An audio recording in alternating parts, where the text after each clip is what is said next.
Chem strike available. Friendly chem strike incoming. Confirmed. Soldier, your sentry gun is ready. What up, Dennis?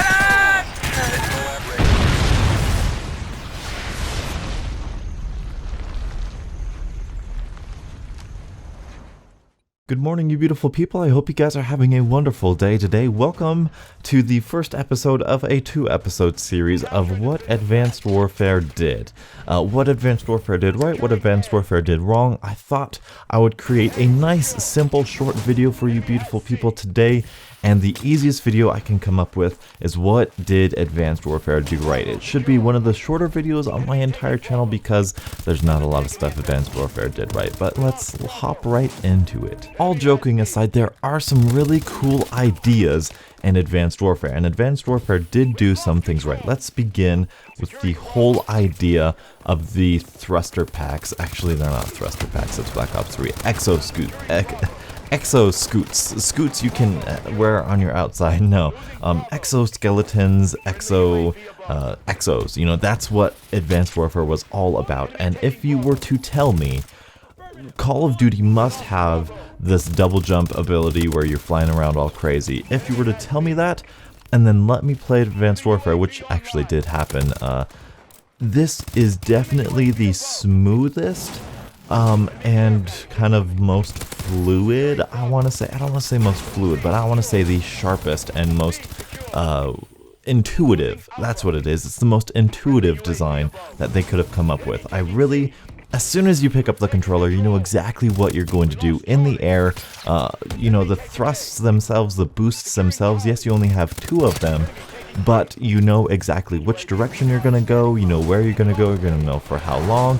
It's definitely intuitive, and it's probably the best way they could have implemented it. Now, at the same time, I dislike them for a different reason, but the actual physical beings themselves of boosting up and doing that felt really good, and it still felt like a Call of Duty game, even though the gameplay wasn't so much of a traditional Call of Duty. The actual feel of the movement did feel like Call of Duty. I know that doesn't make any sense whatsoever, but it's the smoothest, most intuitive design they could have come up with. That's what I want to say about those. The next thing they did right was the challenge system, the unlock system. They did a fantastic job with all of the weapon camos, with the ranking up. Call of Duty Ghosts kind of left me wanting more in terms of ranking up. Like, you could buy everything off the bat. If you prestiged once, you were basically done, and it was grind from then on. Challenges in Call of Duty Ghosts didn't really do anything. You didn't feel rewarded after you completed a challenge. However, in Advanced Warfare, you would get a certain challenge and you would unlock an attachment or a weapon or something, and it felt very rewarding, and it kept me coming back for a lot longer than I probably should have been playing that game. Granted, I've only made it to like 3rd prestige, but that is only because of the prestige system is so addicting. And it's definitely something that I look forward to in Black Ops 3. With the beta, this is a little bit of a tangent, but with the beta, with that whole unlock system, I was just addicted. It's just so addicting, and Advanced Warfare seemed to recapture that.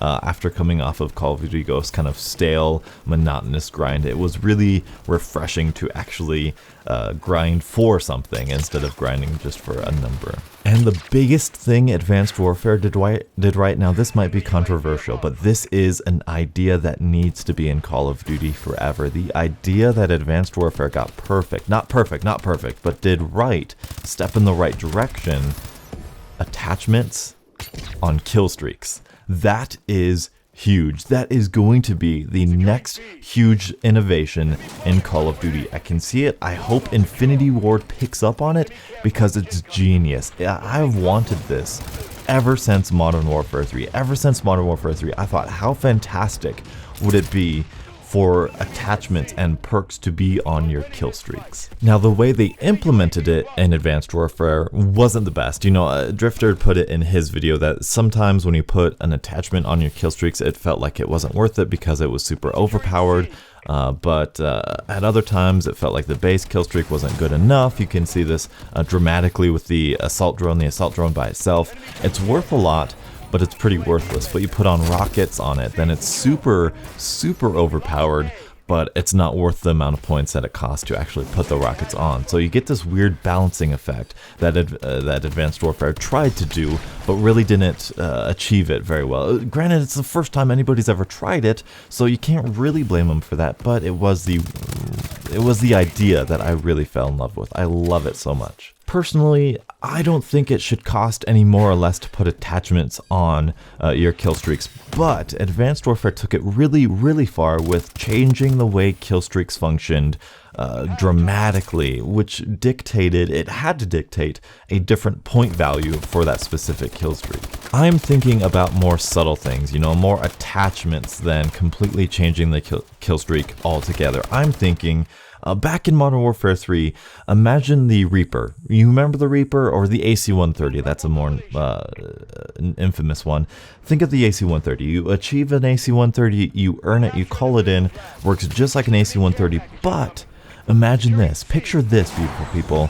You have to unlock 15 AC-130s in order to put on an attachment, and that attachment is going to unlock an extra flare. So now you can equip an extra flare to your AC-130, and it's still valued at the same 14, 12, 9 points or kills or whatever it is in Modern Warfare 3 and Modern Warfare 2. But now when you go up into it, you have a customized AC-130, which has an extra flare. Imagine your Reaper. Go to the Reaper in Modern Warfare 3 or the Lodestar from Black Ops 2 if you've played with it all that much. Imagine the Reaper from Modern Warfare 3. Use it 30 times, you get a flare. Use it 50 times, you get extra bullets. Imagine using a kill streak so many times, you get extra time in the air with the kill streak. Imagine you get 50 kills with a sentry gun, you get extra damage on your sentry gun, you get wall penetration with your sentry gun, you get extra health on your sentry gun. Something so small, something so cool that those little buffs, you get rapid fire on your sentry gun, you get rapid fire on your vulture, you get extra time on your vulture, you get I don't want to buff the dog in any way, but you get like a ballistic vest for your dog or some crap like that. I haven't really flushed out. I don't have a list in front of me with every single attachment that would come with kill streaks, but I definitely love that idea, and I am so happy that Sledgehammer implemented it into Advanced Warfare. I hope that Infinity Ward, that Treyarch somehow in the near future implements it into their game, because it's something so cool and it's something that we need. It makes kill streaks interesting, and for completionists like me, if you tell me that the biggest, baddest kill streak could get bigger and badder so long as I earn them, I'm going to be grinding. I'm going to be playing your game so often. It's going to be so terrible, but I'm going to love every single minute of it, and I think that's the way it needs to go. And that is basically, well, there's one last thing that Advanced Warfare did right for me. I do like the idea of exo abilities. I think that was a cool implementation of different perks and different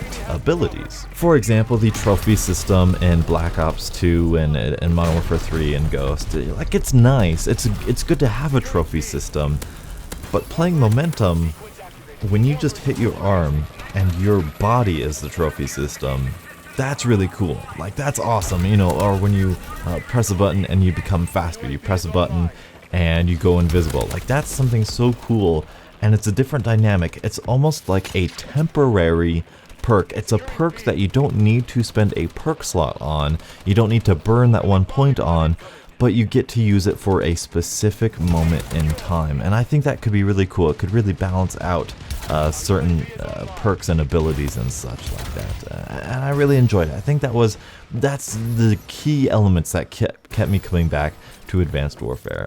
Besides that, that's really it. Like, the spike drone I thought was pretty cool. The way you can like bring it back, that's cool. The quick reload. The quick reload was actually a really good idea. I think that's one of the best ideas. It's one of those small little touch-ups that was fantastic. I love the quick reload.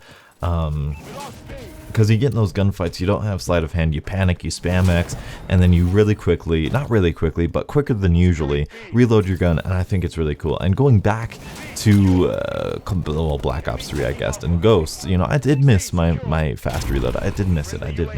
But then again, we have sleight of hand, or fast mag, whatever it may be. But it's just one of those small little details that I really enjoy. And of course, the firing range. I think the firing range actually is really cool. I think it's, okay, I will admit that's probably one of the better ideas that have come out of Sledgehammer games. I think that's so fantastic, just the ability to go, alright, what does this do with the weapon? You know, we all know to put on a grip of something doesn't really always consistently do something, you know, it's nice to have that little moment in time where you can set aside, test out a weapon, and know whether or not you want an attachment on it or not. What I think would be cool to make it go even further, Sledgehammer, what you do next, Advanced Warfare 2, what you do is when you go into that firing range, you see every other player in that lobby you're in their own firing range or something, or maybe even the same firing range. You can like boost around people, you can shoot other people, and you can't kill anybody, but I think that'd be so much fun. I think it'd be so cool to actually see people, look at people, and interact in that virtual world that you've created. I think there's a lot of little details that I really do enjoy about Advanced Warfare. That's the main ones, but other than that, you've got a huge video for you next time, beautiful people, of what Advanced Warfare did wrong. But that is what Advanced Warfare did right. What do you guys think? What did Advanced Warfare do right for you? Thank you guys so much for watching, and until the next absolutely beautiful Call of Duty morning, I'll catch up with you guys later. And as always, have a great day.